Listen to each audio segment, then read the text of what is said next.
오늘 우리가 함께 상고할 하나님 말씀은 시편 37편 5절 6절 말씀이 되겠습니다. 함께 읽습니다. 내 길을 여호와께 맡기라. 그를 의지하면 그가 이루시고 내 의를 빛같이 나타내시며 내 공의를 정오의 빛같이 하시리로다. 아멘. 지금까지 저의 삶에 함께 하셔서 붙들어 주신 것 감사를 드립니다. 앞으로의 저의 삶에서도 전능하신 하나님 손 의지하며 안에 우리를 붙들어 주시는 하나님과 함께 동행하며 하나님께서 원하시는 삶 사는 저희들 되기를 원합니다. 하나님보다 앞서지 아니하고 납작 엎드려 순종함으로 하나님의 뜻을 이루는 삶 살기 원하오니 하나님 저희 성도님 한 분 한 분 하나님 붙들어 주시고 또 세워주시기를 원합니다. 예배 자리에서 주님 앞에 예물 올려드립니다.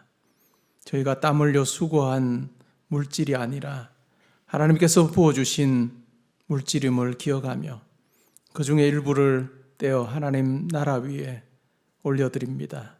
하나님 저희 마음도 함께 받아주시기를 원합니다. 하나님으로 인해서 참으로 복된 삶임을 우리의 일터에서도 고백하게 하시고 항상 가정에서 하나님께 주시는 복이 넘치게 해 주시기를 원합니다. 하나님 그리하여 내 잔이 넘치나이다 고백하는 많은 가정들이 있게 하여 주옵소서. 교회 속한 모든 성도님들 영과 육을 강건하게 하여 주시기 원합니다. 하나님 세우신 일터도 든든하게 해 주시기를 원하며 그래서 많은 결실 허락하여 주실 때 하나님과 이웃을 위해서 나누고도 넉넉함이 있게 하여 주옵소서. 하나님 학업의 현장에 있는 우리 아이들 하나님 붙들어 주시기를 원합니다. 건강 주시고 또한 지혜 주셔서 하나님 주신 꿈 따라 달려가는 걸음이 복되게 하여 주시옵소서. 군에 가 있는 아들 딸들 지켜보아 주시고 지방과 해외 나가 있는 우리 모든 성도님들 하나님께서 친히 동행하셔서 보내신 목적 잘 이루며 살게 하여 주옵소서. 말씀을 듣습니다. 이 말씀을 들을 때 우리의 머리로만 이해하는 시간 되지 않게 하시고 우리의 마음에 새겨서 우리 삶 가운데 실천함으로 이 말씀 가운데 주어진 그 약속이 우리 삶 가운데 아름답게 이루어지게 하여 주옵소서. 감사드리며 예수님의 이름으로 기도합니다. 아멘. 오늘 읽은 말씀의 근거에서 내 길을 여호와께 맡기라 라고 하는 제목으로 말씀드리겠습니다. 미국의 비즈니스 저널 중에 하나인 잉크라고 하는 이 저널 2017년 8월에 실린 기사입니다. 제목은 이렇습니다. 신경과학은 이것 하나만 한 가지를 하면 2000개의 초콜릿바를 먹는 것보다 당신을 행복하게 만든다고 말한다. 신경과학에서 말하기를 이것 하나만 하면 2000개의 초콜릿바 먹었을 때 야 내가 행복하다라고 느끼는 것만큼의 행복감을 느끼게 해준다라고 하는 이야기입니다. 이것이 뭘까요? 여러분 한번 게스해 보십시오. 이게 뭘까요? 더 시간을 드릴 수 없어서 제가 답부터 말씀드린 이것은 웃음입니다. 웃음은 우리를 행복하게 만든다라고 하는 이야기죠. 독일 뮌헨에 있는 한 대학에서 연구를 했습니다. 사람이 웃을 때 뇌를 이렇게 한번 살펴봤더니 뇌 행복 회로가 작동이 되더라 하는 것을 확인을 했습니다.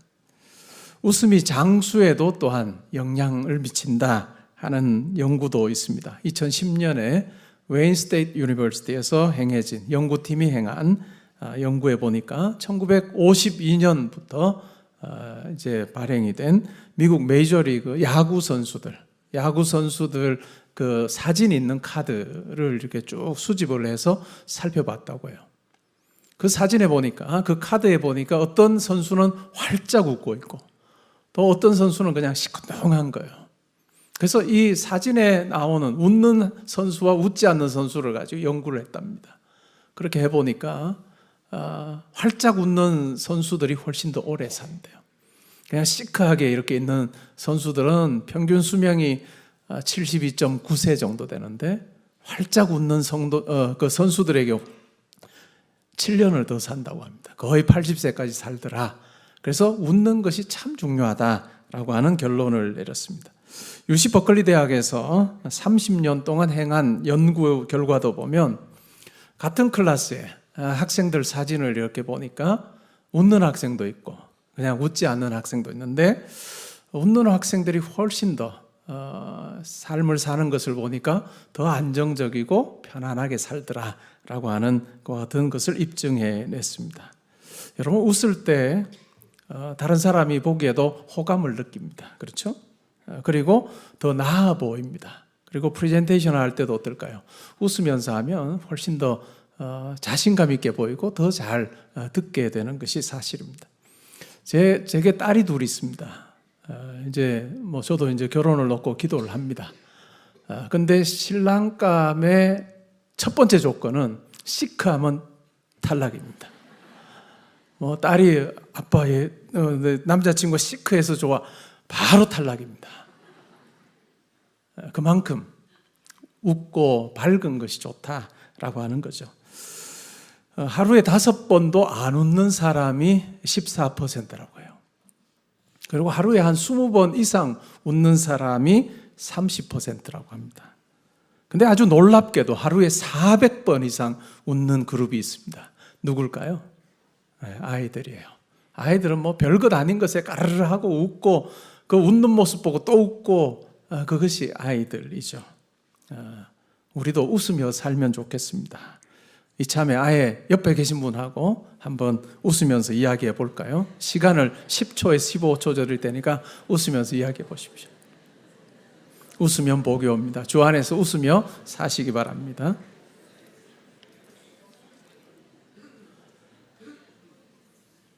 오늘 우리가 읽은 본문은 시편 37편 5절 6절 말씀입니다. 이 시편 37편은 다윗이 쓴 시이죠. 이 인생의 어떤 시기에 썼을까요? 아주 어릴 때 썼을까요? 아니면 청년 때 썼을까요? 그렇진 않고 노년에 이 시를 썼습니다. 25절이 그것을 이야기를 잘해줘요. 이렇게 말합니다. 내가 어려서부터 늙기까지 의인이 버림을 당하거나 그의 자손이 걸시감을 보지 못하였도다 라고 이야기하면 내가 지금 노년의 삶을 살고 있다 하는 이야기를 해요. 우리 개역개정 성경보다 영어 성경 ESV 경우에는 이 부분을 더 잘 이야기해 줍니다. I have been young and now am old라고. 그래서 지금 내가 노년의 삶을 살고 있다 하는 이야기를 아주 분명하게 이야기를 해줍니다. 긴 인생을 살았습니다. 긴 인생 가운데 터득한 지혜가 있겠죠. 그리고 그 가운데 그가 발견했던 하나님의 뜻에 대해서 우리에게 알려주고 있습니다. 먼저 우리가 37편을 다 읽진 않았지만 긴 인생을 살았던 다윗이 우리에게 알려주는 인생이 어떤 부분이 있을까요? 자기 삶에 많은 대적이 있더라 라고 하는 거예요. 내가 긴 인생을 살아보니 참 많은 대적들이 내 삶에 있었다 라고 하는 이야기입니다. 여러분도 이 이야기에 동의하시나요? 내 인생에도 많은 대적들이 있었다. 다윗의 이 말에 여러분 동의하시는지요? 여러분을 힘들게 한 사람, 때로는 예상치도 못했던 사람들이 여러분을 힘들게 한 적도 있을 것입니다. 그리고 현재 진행형으로 여러분들을 힘들게 하는 사람도 아마 있을 것입니다. 다윗에게 대적은 누구였을까요? 아마 사울왕 아닐까요? 그죠? 평생 자기를 힘들게 했던 사울왕이었을 것입니다. 자기의 장인이잖아요. 그리고 또 다른 대적이 누굴까요? 자기가 가장 사랑했던 아들이에요. 압살롬입니다.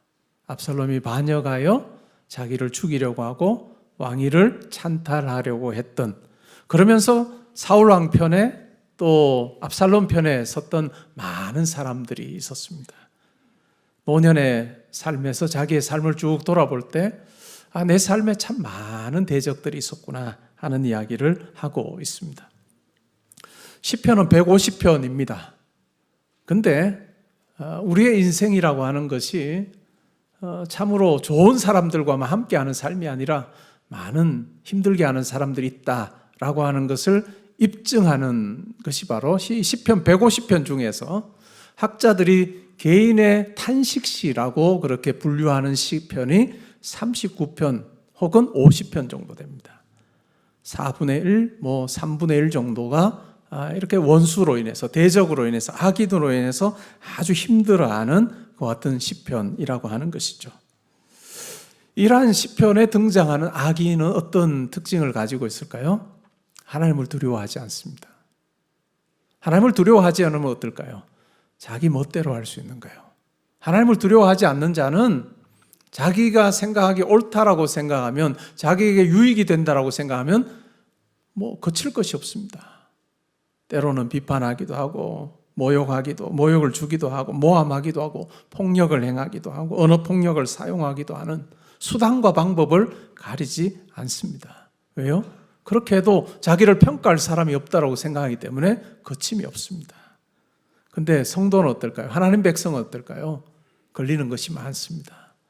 하나님께서 원하시지 않는 것을 할 수 없다라고 하는 그 마음이 분명하게 있기 때문에 자기 마음대로 하는 삶을 살 수가 없어요. 근데 악인은 자기 마음대로 삽니다. 그러면서 승승장구하는 것처럼 보이는 그 악인을 볼 때 어떤 마음이 들까요? 다윗은 그 부분에 대해서 분명하게 이야기합니다. 1절에 보니까 악을 행하는 자들 때문에 불평하지 말며 불의를 행하는 자들을 시기하지 말라라고 그렇게 이야기합니다. 이러한 악인들을 볼 때 자연스럽게 생기는 반응이 뭐라는 거죠? 마음의 감정이 뭐라고 합니까? 불평과 시기하는 것입니다. 이것은 정말 자연스러운 반응입니다. 자연스럽다는 그 말의 의미가 뭘까요? 내가 불평해야지, 내가 시기해야지, 결단하지 않아도 자연스럽게 생긴다는 거예요. 그런 마음이 든다는 것입니다. 이러한 사람의 대표적인 경우가 누굴까요? 사울 왕일 것입니다. 다윗이 대적으로 생각하고 있는 사울 왕일 거예요. 그는 자기 사위인 다윗을 보며 처음에는 아주 흐뭇했을 것입니다. 전쟁에 나가 승리하고 오면 이 나라 영토를 확장하고 또 이 나라를 든든하게 지켜주니까 얼마나 고마웠겠어요. 그런데 어느 날입니다. 전쟁에 승리하고는 승리한 다윗을 향해서 돌아오는 길에 이스라엘의 여인들이 노래를 합니다. 어떤 노래를 할까요? 사울은 천천히요, 다윗은 만만이다. 이 노래를 들었을 때 이 사울 왕의 마음속에 불평이 생깁니다. 시기하는 마음이 생기죠. 그래서 결국 어떻게 합니까? 자기가 가지고 있는 그 왕권을 자기의 시기의 대상인, 자기의 사위이기도 하고 시기의 대상인 이 다윗을 잡아서 죽이는데 다 사용합니다. 여러분, 이렇게 했을 때 사울 왕의 삶이 얼마나 피폐해지는지를 우리는 말씀을 통해 잘 알고 있습니다. 하나님께서 사울 왕에게 기름 부어서 그를 왕으로 세우셨습니다. 분명히 그를 통해서 이루기를 원하셨던 계획이 있었던 것이죠. 그럼에도 불구하고 시기와 불평에 사로잡혀서 자기에게 주어진 그 모든 권력을 한 사람을 시기하는데, 한 사람을 죽이는데 사용했을 때 그의 결말은 정말로 비참했다는 것을 우리는 기억할 필요가 있습니다. 그러한 것을 잘 아는 시인인 다윗이 우리에게 그렇게 하지 말라고 합니다. 불평하지 말아라, 시기하지 말아라 라고 하는 이야기를 합니다. 하나님은 우리가 불평하고 시기할 만한 그 상황 가운데 있을 때 우리 마음을 잘 제어하라 라고 말씀합니다. 우리 어떤 상황에서 불평이 생길 수도 있고 또 시기하는 마음이 들 수도 있습니다.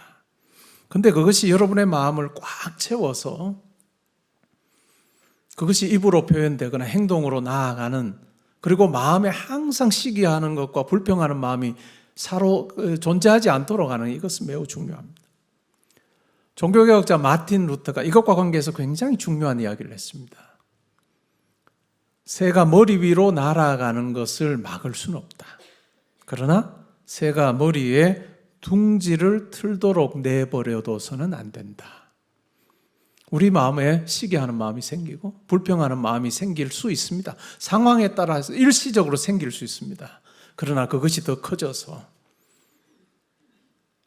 마치 새가 머리 위에 둥지를 트는 것처럼 우리의 삶을 좌지우지하게 내버려둬서는 안 된다라고 하는 이야기입니다. 불평하는 마음, 시기하는 마음이 생길 때 우리는 정신을 번쩍 차려야 됩니다. 이것은 하나님께 주시는 마음이 아니다. 사탄이 나를 통해서 하나님으로부터 나를 떼어놓으려고 하는 그와 같은 사탄의 책략이다라고 하는 것을 우리는 기억할 필요가 있습니다. 여러분, 생활하면서, 신앙생활하면서 이 부분이 너무너무 중요합니다. 앞으로의, 이제까지의 삶을 쭉 살펴보시고 또 앞으로의 삶에서도 여러분 마음속에 한번 결단해 보시기 바랍니다. 오늘 이 시편에 나오는 것처럼 내가 시기하거나 불평하는 자로 내가 살지 않기를 원합니다 하는 그 다짐을 한번 해보시면 좋겠습니다. 왜 그러면 우리가 악인을 보면서 시기하거나 불평하지 않을 수 있을까요? 2절 말씀에 보니까 이렇게 말합니다. 그들은 풀과 같이 속히 뱀을 당할 것이며 푸른 채소같이 쇠잔할 것이기 때문이다 라고 이야기합니다. 오래 가지 못한다는 것입니다. 눈에 보이는 그 성공 아주 일시적인 것이고 하나님께서 그들의 삶 가운데 개입하신다라고 하는 이야기를 하고 있습니다. 악인의 삶, 궁극적인 승리로 끝나지 않을 것을 분명히 알기 때문에 그들을 보면서 시기하거나 불평하지 말라라고 이야기합니다. 그러면 우리가 어떻게 하면 시기와 불평으로부터 자유로운 삶, 하나님과 함께하는 삶을 우리가 살 수 있을까요? 오늘 시편을 통해서 한 3가지 원리에 대해서 우리가 생각해 보기를 원합니다. 첫 번째는 3절에서 이렇게 말합니다. 여호와를 의뢰하고 선을 행하라. 땅에 머무는 동안 그의 성실을 먹을거리로 삼을지어다 라고 이야기합니다. 첫 번째 비결이 있다면 여호와를 의뢰하고 선을 행하는 것입니다. 여호와를 의뢰하고 선을 행하는 것입니다. 5절, 6절에서도 유사한 이야기를 하죠. 5절, 6절에서 이렇게 말합니다. 내 길을 여호와께 맡기라. 그를 의지하면 그가 이루시고 내 의를 빛같이 나타내시며 내 공의를 정오의 빛같이 하시리로다. 첫 번째 원칙이 있다면 여호와를 의뢰하고 하나님의 말씀을 따라서 선을 행하는 그 같은 삶을 사는 것입니다. 그렇게 할 때 그렇게 우리가 몸부림치며 하나님의 뜻에 순종하려고 하는 그와 같은 것 정오의 빛같이 드러나게 하실 것이다 라고 하는 이야기를 합니다. 여러분, 이 원리를 이야기해 주는 다윗이 그와 같은 삶을 살았다는 것을 우리가 잘 압니다. 도망자로 살아요. 쫓기는 자로 살아요. 3,000명의 군사를 풀어서 잡으려고 합니다. 굴에 숨어서 아주 숨죽여서 그렇게 삽니다. 그런데 2번이나 이 사울 왕을 죽일 수 있는 기회를 다윗이 얻었습니다. 그럼에도 불구하고 다윗은 사울 왕을 죽이지 않습니다. 그냥 자기 손을 들어서 사울 왕을 죽여버리면 오늘 밤부터 내가 2다리 쭉 뻗고 편히 잘 수 있을 거다라고 생각하지 않습니다. 기회가 주어졌음에도 불구하고 다윗은 어떻게 합니까? 어떻게 하나님께서 기름 부어 세운 왕을 내 손으로 죽일 수 있겠느냐라고 하면서 그는 하나님의 뜻을 따라서 의를 선택하는 그와 같은 삶을 우리에게 보여줍니다. 이렇게 살았던 다윗이 우리에게 권면하는 것, 여호와를 의뢰하고 선을 행하는 것, 이것이 시기와 불평으로부터 자유로워지는 첫 번째 비결이다. 여러분, 요셉을 잘 아실 것입니다. 요셉, 그의 삶을 보면 어떤가요? 형들에 의해서 그는 애굽의 종으로 팔렸습니다. 형들이 그를 죽이려고 했고 차마 죽이지 못하고 애굽의 종으로 팔아버렸습니다. 눈을 뜨면 아버지가 그렇게 사랑해서 채색 옷을 입혀주었던 그런 사랑받는 아들의 삶에서 졸지에 그냥 노예가 되어서 다른 나라에서 종으로 삽니다. 얼마나 비참한 삶이었을까요? 그것도 10대예요. 10대에 그렇게 종으로 팔려갔습니다. 자기를 그렇게 만든 형들이 얼마나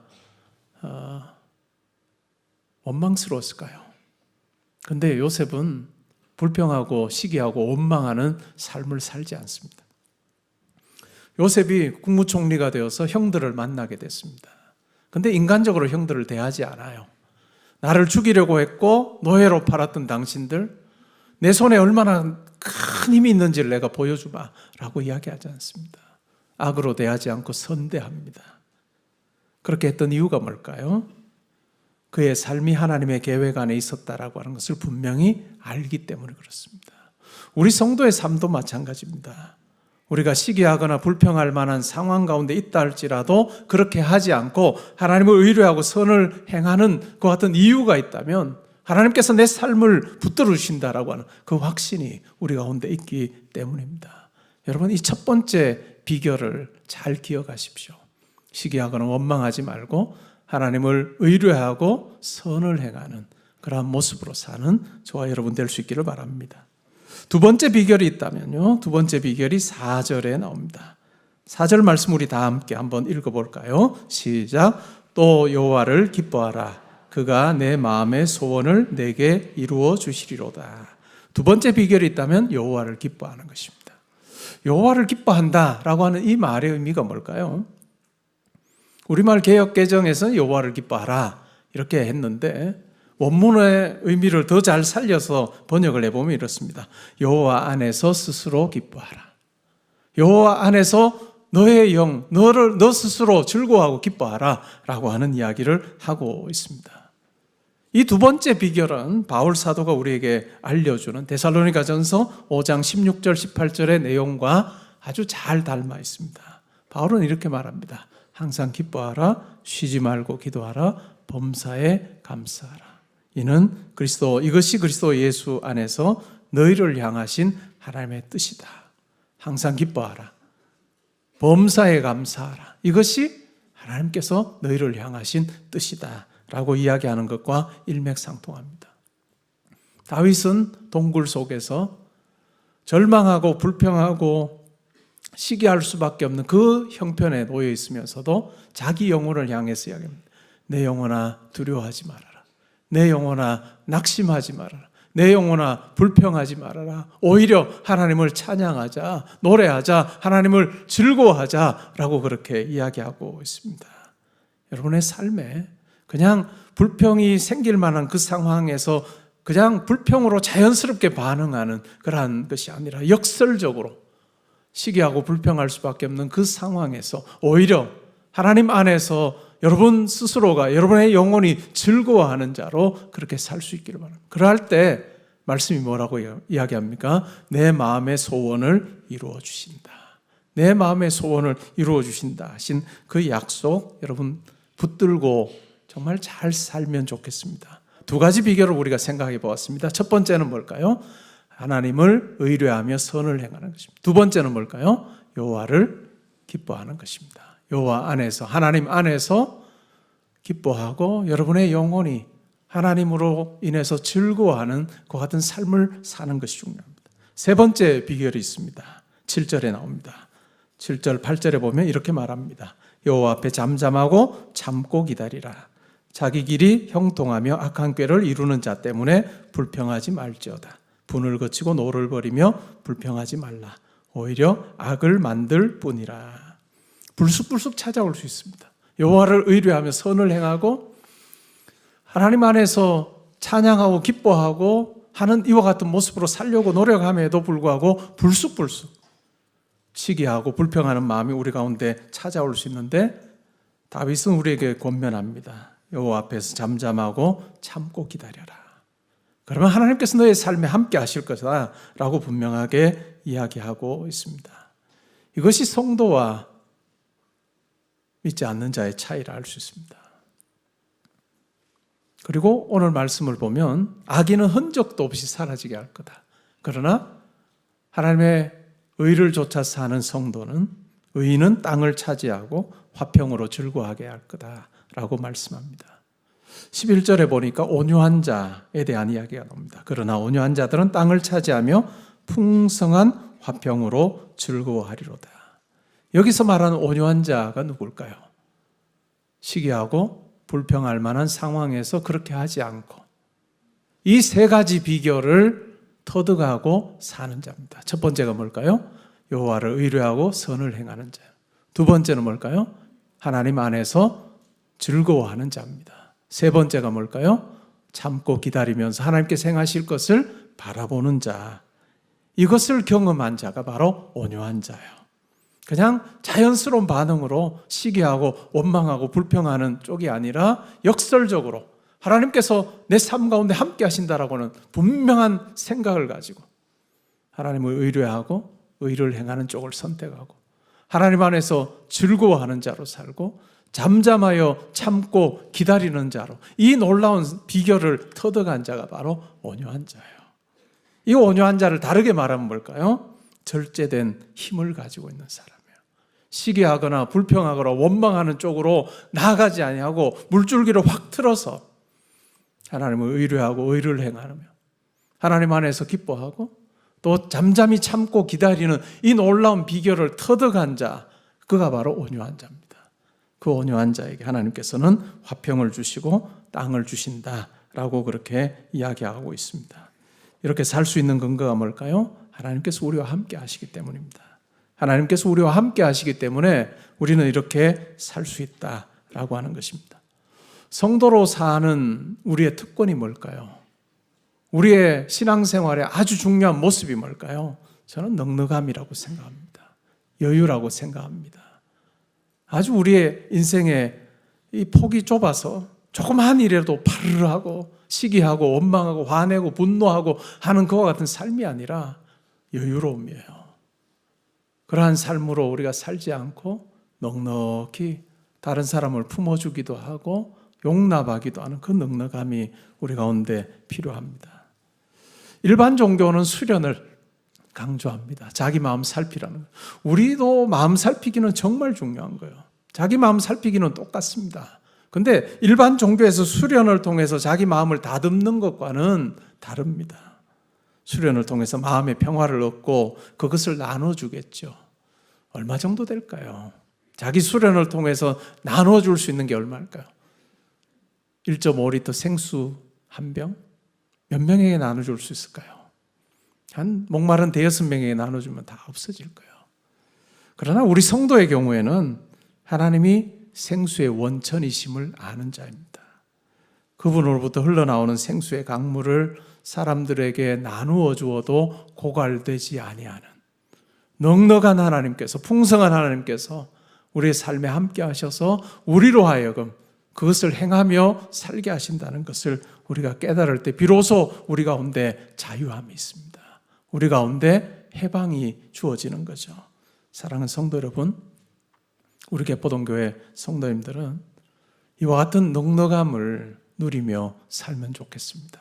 개포동교회 성도들 볼 때마다 참 여유로운 사람들이다, 넉넉함이 있는 사람들이다, 째째하게 똑같이 반응하지 않고 참 큰 사람들 같다라고 하는 것 같은 칭찬을 들으면 좋겠습니다. 말씀을 맺으려고 합니다. 2023년 기준으로 대한민국의 행복 순위가 전 세계 국가 중에서 57위라고 합니다. 57위. 그리고 OECD 38개국 회원국 중에서는 뒤에서 네 번째, 끝에서 네 번째 34위입니다. 경제적으로 보면 우리가 10위 안에 드는 나라인데 행복한가 하는 것을 가지고 순위를 매겨보니까 57위예요. 왜 그럴까요? 아마 그 원인은 비교에 있는 것 같습니다. 비교. 다른 사람과 비교하는 거예요. 다른 사람과 비교하면서 때로는 절망하고 낙심하고 힘들어합니다. 불평합니다.